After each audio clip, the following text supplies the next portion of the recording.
Hey everybody, thanks for coming back to Ginger Hacker. My name is Andrew, and today I am lucky to get to talk to a great colleague I have met through my network, Morgan. He is working currently at a major semiconductor industry, and I'm going to do a quick pass to you, Morgan, to kind of introduce yourself real fast. Yeah, my name is Morgan. I have a YouTube channel. It's called Mansudo, and over there I help people try to get into the tech industry, sort of like what Ginger Hacker does here. I focus more on entering into the help desk side of things, from no experience to getting into the IT industry and moving up as well as what I'm going to be talking about in the channel. So I'm excited to be here. Awesome, Thank you. man. I really appreciate it too. Like I said, my channel is also still kind of new and growing to this. So, ideally, when I reach out to Morgan, also seeing his channel, I thought it was something that was great that he was kind of putting out there, and wanted to kind of just bring him onto my channel to kind of collab and kind of get some great insight from him to share with not only his subscribers and folks that he talks to and network on LinkedIn, but also mine as well. So, we're going to go ahead and get kicked off right away with question one. So, career path and motivation. So, Morgan, could you just share your journey into cybersecurity in that field and what initially sparked your interest on getting into this career? Yeah. I'm not currently in cybersecurity right now, but I deal with a lot of security esque in where I'm working. I currently am in a support engineer role or software engineer. That's what my title is, but I don't really touch code too much. But currently, what I do is I look at the code and I edit the code to kind of fit what the vendor or what the customer needs. So it's more software specific of what I do, but I started out no experience, no college, no certificates. Got my first job in IT as a hardware support technician, working with a major industry for insurance. I worked for a major company in insurance, and they kind of took me under the wing and taught me everything I know in the beginning, kind of how IT works in general. And then from there, I kind of job hopped every year for my first 4 years, 3 to 4 years in IT, and I just kind of went from hardware. Then I went from hardware to software, and then from software more to software and networking server side of IT help desk. And then from there, it kind of skyrocketed my career and more into Linux. And then from there, that's where I got to where I'm at now. So That's I've always awesome. had a That's awesome. knack for technology since I was little. Dude, So that's cool. I mean, it's funny, man. Like, everyone kind of transitions and tells you, like, hey, the first path in is help desk. And I did the same thing initially when I first got into IT. And this was before, and I kind of made a weird transition. Like, I jumped into IT. I came back from a deployment in 2014. I just came back. I'm like, I need a job. My buddy's is like, hey, man, you want to work help desk for like a contracting third party that worked for uh, DOHS, like Department of Homeland Security, and like, I mean, I was resetting passwords. I was like, I can't get this email to open up on my Outlook. I can't find it. mhm. Straight up help desk. And I mean, like, I did that for a bit, and I'm like, I think if I would have stuck with that, I then transitioned over to PD and did law enforcement for a bit, and then I came back into cyber full circle 9 years later. Okay. But 100%, man, like getting into the help desk, like we're going back in time if I could, and like knowing where I'm at now, like the basic fundamentals I learned from help desk and kind of like that mentorship and helping training I got just from those simple tasks and like standardizing systematic processes and ad hoc calls you get pretty much like, hey, we need this fixed. Hey, we need this fixed. And if you don't know the Yeah. problem, like you have to kind of like use your mind and do some analytical thinking to come up with a solution. And same thing when it gets into coding and software development and back end server work. It's meticulous. There's a lot of trial and error. There's many long nights Mhm. of trying to make sure your code works and like, why doesn't it work? Oh, I forgot this space. Or I need to backspace this because I hit the space bar twice. I'm sure that Yeah. can be pretty frustrating. But no, that's Oh definitely yeah. cool. Current role responsibilities. So, what does a typical day look like in your role? And what are some of the most challenging aspects of your job currently? Yeah. So I work for a major semiconductor company, and they have a clean room. If anybody out there doesn't know what a clean room is, you have to go in. You have to wear like this. They call it a bunny suit. It kind of looks like a hazmat suit, but you have to have like a mask, cowl, all of that to go into here and work on the actual equipment. So that's kind of what I do. Is I work for the software for the vehicles that move around the silicon through the whole entire fab, and I work with a lot of different people, a lot of different cultures. That's definitely one of the big challenges. That's not the technical side. Is Mm-hmm. kind of explaining. difficult, very complex issues to A, people that English isn't their first language, and B, people that aren't necessarily super technical, which I think that's in all of IT, that's very, very common, is dealing with a lot of different people, and getting that idea, that really technical idea out there to people that don't necessarily understand it can be really challenging. Definitely. And as for the technical side of things that can be challenging is very complex issues that happen, some things that make sense and you're like, oh, that makes sense. Then you try to look at it, then all of a sudden it doesn't make sense. That happens quite a bit. But yeah, it's definitely challenging. My day to day is more sitting, waiting for the fire to start. And then when the fire starts, it's just a lot of hours trying to fix this issue. And in the semiconductor industry, time is money. Yeah. So any minute that you're down is very dangerous. So we do a lot of preventative maintenance and a lot of preventative measures to make sure that nothing happens. Because being reactive means a lot of money to the customer is lost, and that's not what you want. No, definitely. I think for every hour or every minute, it's upwards. I think every minute it's either $100,000 a minute or $1 million a minute. I don't remember. Man, Maybe $1 million an hour. a lot of zeros. So every hour that they're nonetheless. down, yeah, every hour that they're down, it's just like money is just bleeding. That's nuts. And I So, want to yeah. reiterate, like you said, though, when it comes to talking the technical side to a non-technical side, when it comes to your end users, your clients, or whoever Yeah. you need to present that product to, understanding the level of understanding that you need to kind of, I don't want to say dumb it down, because like, you never want to insult someone's intelligence. Like, Right. if Right. I were to ask like a broker to break down the stock market or how they do investing, like they're gonna have a better understanding of it than I would. I'm like, I want to buy Tesla and crypto because it's gonna make me big, to the moon. And Yeah. I don't expect people that they understand like, hey, I know this is important, but explain to me why. And it's just like understanding how to break that vocabulary down. Like, okay, well, I don't want to get them like a doctorate level of why these specific parameters aren't failing. Like, let's bring it down to a 10th grade, 7th grade. Like, well, you Yeah. see, someone unplugged the computer, and that's why it's not working. So just short and sweet and simple. So no. Yeah, yeah. I like to think of it as kind of explaining the talk to little kids. Like, you don't want to go too much into detail because they'll be like, "What the heck?" But you're kind of like, you say enough to where they understand. So you're like, if it's something super technical, you're like, "This is supposed to run for this, but this isn't working. Yep. So this has nothing to run. So that's why you're having this issue."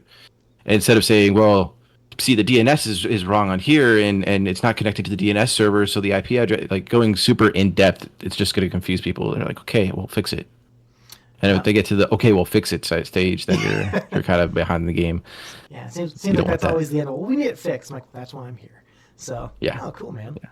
All right, for someone looking to start a career into, let's say, like just like that back end software work or software engineering, in 2024, what skills or qualifications would you recommend for someone to focus on or acquire for those either going to school, learning on the side of the like out of pocket, out of high school? Like, what are your recommendations? Yeah, I would just say learn to code and pick up something that interests you. Don't pick a language that's popular. I know a lot of people are like, oh, just learn Python. I would recommend Python first because it's easiest to learn. But if you really want to learn how to program, figure out something that you want to build first. If you have an idea for an app, even if it's something that exists already, like you want to make your own Facebook for your family or something, because maybe you have older family members that are afraid of Facebook and social media and they want to be off the grid, build something like that for them. It's going to be very daunting and it's going to be a lot, but you're going to learn a lot more than going into tutorials because there's something that in the industry as for developers, you can get into like tutorial hell. Basically what that means is you're just watching tutorials and you're building the apps that they are saying that you are going to make. And you're like, cool, I could put this in GitHub. And then you're like, you get asked a question like, oh, why did you put this function in there? And they're like, they have no answer. Then you're not really learning anything. You're just learning how to type what you see on screen. Yep. So I definitely would say go through like a basics tutorial, learn what a variable is, learn what a function is, learn what a class is, just basic understanding of what that is, and then from there, once you learn how they work, think of an actual project for you to do. You're going to learn a lot more and a lot quicker actually doing a project than just doing tutorials over tutorials over tutorials. Yep. And that's actually one thing I just hit on. I did an exam topics video, and if you've heard of exam topics, it's like, okay, is that considered a test dump or is that considered a testing tool? And I would argue that, well, like some people are like, well, I've spent so much money on the certification, I want to make sure I pass, and like it's something that will show me and give me a way to quiz myself. Yeah, it will, but just like you said, it's like in the same thing in like understanding how Python works, understanding how a man-in-the-middle attack works, or DDoS, or all these other cyber events. It's great to memorize a question and an answer, but then once the actual event happens, or just like you said, someone asks you a question to, hey, can you expand on that? And like, well, when I studied, I knew the answer was this. But do you understand why? Like, why is that happening, or why is this occurring, and how can we fix it? And just knowing an answer because you studied it or memorized an answer or memorized a tutorial, and just like, well, the tutorial told me to do this. Well, do you understand why it told you to do that? So, no, that's a really solid and valid point. So cool. Yeah. And another thing also to kind of add on to that, a lot of people think that boot camps are the way to go. Yes. And it's a hard topic. It's a 50-50. Yeah, it really is. Boot camps, if you have the money and the time, boot camps could be beneficial. But don't fall for you need a boot camp in order to get in. No, you just need to build something and keep building things. And then eventually, as long as you have it on your LinkedIn, showcase it on LinkedIn. LinkedIn is very, very powerful right now. Very powerful, especially for technology. Because you have, especially with the way AI is going too, AI is picking out things and descriptions, and then these recruiters have these tools that they can go in and be like, oh, I want somebody that has this and this and this and this, and then it's going to go out and be like, oh, here's your top 5. Yep. Here you go. And then you'll have recruiters contacting you like every day if you have the right stuff in your LinkedIn. Just like you're saying, showcasing your work, the progress you're doing, making a GitHub repository showing the projects you're doing. 100%, it's the same way. And I mean, I've used LinkedIn on multiple occasions to get my previous job at the state, and also I had a colleague / friend that pivoted me to LinkedIn, like, hey man, here's the next role you should look into, here's the hiring manager, add him on LinkedIn, say a quick hello, make sure you know you're applying for the job. And I mean, yeah, networking is huge, and it's just like technology itself, it's growing, and I think you've seen it, I've both seen it, like it's hot and cold right now. There's layoffs, but then there's huge hiring bumps. Then there's layoffs, then there's huge hiring bumps. And I mean, everyone's worried about AI. AI is a real thing. I get it. Like it's coming. It's already here on some aspects of it. But I mean, it's still needing refinement, and it still needs that QA aspect. So I mean, I understand that some things will be boosted by AI, but I don't think AI will 100% take over the entire cyber industry, because there's still people who need to. Can't. There's no way. And I mean, you have to refine it. You have to grow on it. You have to train it. You still have to QA it to make sure it's actually providing decent and qualifiable information that you're training it to do. And I mean, even for coding, which I don't know if you've gotten to use like Gemini or ChatGPT or all the other coding languages for some organizations are starting to already let their engineers and software engineers use. There's still that 85-70% chance of error that you still need to go in and then make the corrections of what it's actually spitting back at you. Like, this is the solution. You're like, that's wrong, that's wrong, that's wrong. So yeah, and what a lot of people don't understand is AI is always behind in the data. I mean, you look at even ChatGPT 4, it's 2000, I think it's back, or 3.5, I know it's 2019. So I mean, you're talking 5 years behind. So you have that in technology. 5 years is a very long time in tech. Definitely. So if you're looking at it that way, is IT going to take a lot of jobs? Yes, it will definitely take a lot of the lower skilled jobs, if you will. But that's why it's important to get your skills and experience. And you don't have to have professional experience to get into IT. You just have to have experience in tech. Build your own virtual machines, build your own applications, just do IT stuff at home. It's very, very helpful. Yeah. Putting that on your resume, you don't have to have just professional things on your resume. No, absolutely not. Like seeing those projects, I've had buddies that have interviewed, and it's like, well, their resumes look kind of weak, but then they say, hey, well, tell us some projects you're working. Like I have friends that built out firewall rules. They built their own home lab. they build up their own stuff like with via Security Onion or PFSense Firewall, and like they do all their own Yeah. like rule based detections, and like they can talk the talk, but all because like you said, like all because something doesn't look good in paper doesn't mean they don't have the credentials and the ability to do the job. Exactly. And boot camps itself, I'm 100% with you. It's a 50-50. Some people can swear by them that, hey, I did this boot camp, I got this job. I'm like, hey, that's great. But just also, like you said, boot camps can be super expensive. And it's not guaranteed after it that, like, oh, yeah, Facebook, Amazon, Netflix, they hire from our boot camp. But yeah, they do. But you're also looking at a percentage of however large that, like, looking at, like, think of it like, I think, like grad schools, right? Like, I couldn't go to, like, a community college and then apply to get into Harvard. Like Right. you could maybe if you have super high level like GPA and all that stuff, and like you're good on all the other prerequisites. But yeah, 100% spot on, I think, though. And that actually leads us into our next question: is how do you keep up with the rapidly evolving landscape of your work in cyber threats and even in just stuff within technology? And are there any specific resources that you use in practice that you find invaluable that would be a good thing to get into this year?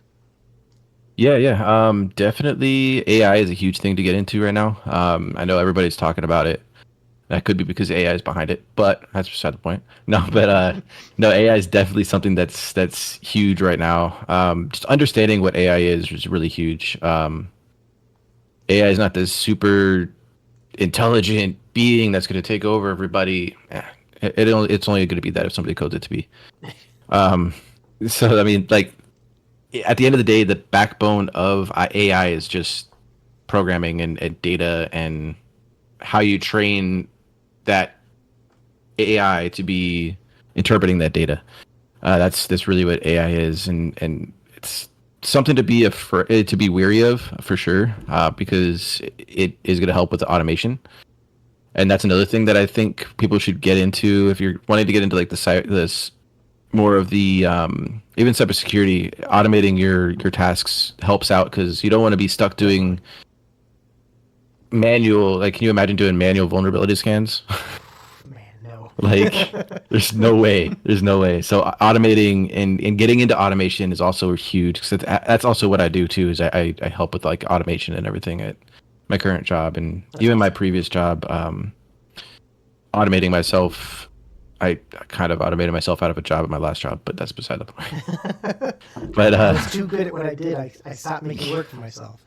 No, yeah, what it was is like I ended up getting lazy, and I'm like, I can make this so much easier on myself. And I always live by like I think it was or not Steve. It was Bill Gates that said, "I won't hire the one that works the hardest. I'll hire the lazy one that gets things done, because the lazy one will find out the most efficient way to do it."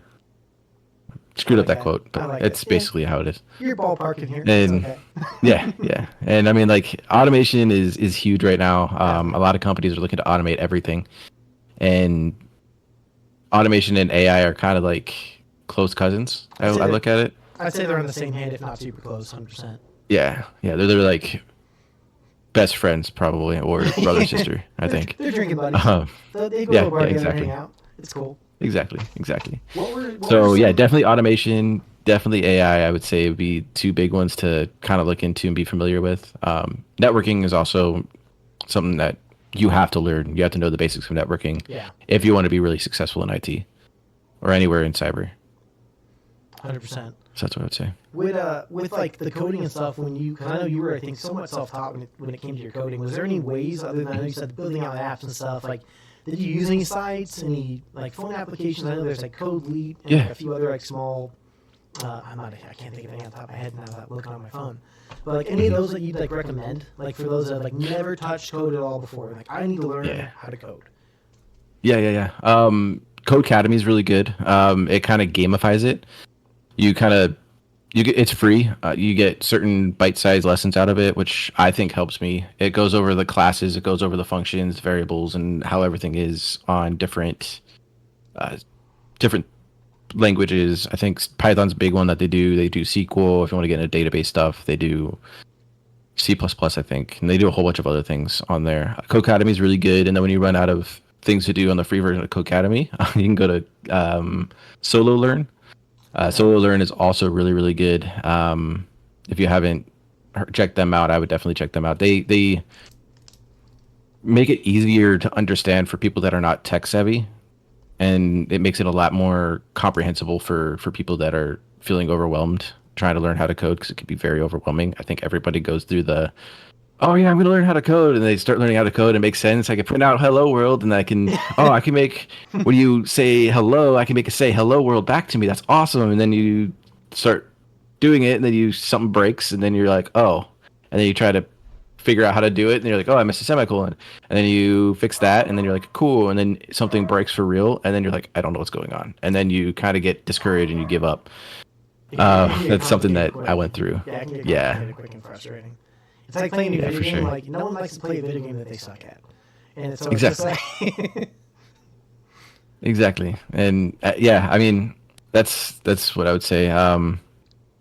Codecademy, Solo Learn, LinkedIn Learning is also really, really good. And also, I think it's pretty appreciated, because when you do a LinkedIn Learning course, it shows up on your LinkedIn. You could choose to say, yeah, I completed this course, which helped me get a couple jobs, honestly. I did LinkedIn Learning to get into my previous job because I learned more Linux and more scripting of like bash scripting and stuff. That's kind of where I broke into actual programming.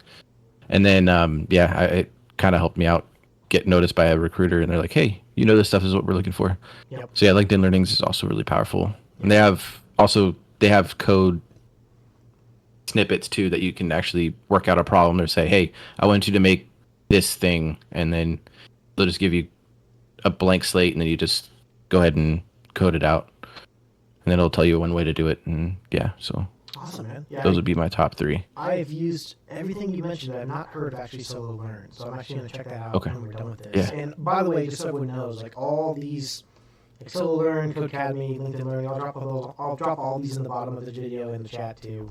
And if Morgan finds any more, decides to add in as well, like I'll make sure he drops a comment, and I'll have a link to his channel too, just so he can probably pivot this. I'm sure we'll vice versa have this posted on both our channels.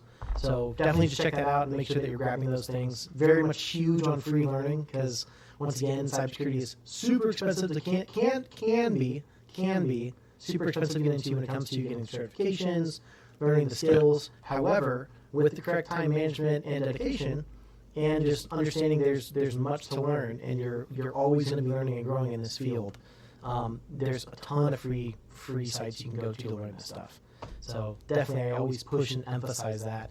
To include once you hit the paywall and like, hey, now you need to pay for this free stuff. Cool, time to pivot. Or if you're actually enjoying the content that you've been doing on those sites, pay for them. Not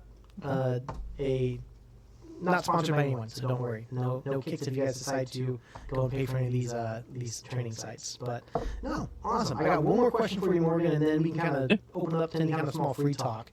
But who are your role models in this industry currently, or maybe related fields, or people that influenced you when it comes to this work, and how they influenced you in your approach to your career? Yeah, David Bombal, I would say, would be the first one that pops to mind. When I was going through the transition from help desk to more technical side of things, because I went from help desk to like a validation engineer technician, like / technician role.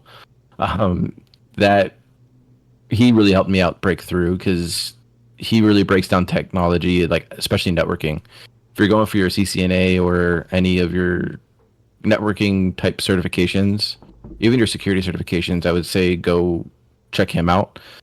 He's on all the big ones, LinkedIn Learning. I think he's on LinkedIn Learning, but he's definitely on Udemy. And he has his own website as well. Cool. So David Bomball's huge, and then I'm trying to remember his name. What's his name? You probably know who I'm talking about. Network Chuck, John Hammond. Yeah, Network Chuck is huge too. I like Network Chuck, yeah, and John Hammond too. Those are like my top two that I'm like. John Hammond is like the ginger role model of mine that I'm like. I met him at DEF CON last year. Got a fanboy. I did a fanboy selfie, and I'm like, oh, that's awesome. Hey man, super big. He was like over by the Huntress table booth and like just talking to folks. And like I kind of waited till it kind of got tied down. I'm like, hey John, he's like, hey, what's up, man? I'm like, hey dude, love what you do. Really appreciate the content you put out. Get a fanboy out a bit. Can I get a selfie? He's like, yeah, dude, get in here. Let's do a photo. So yeah, super cool.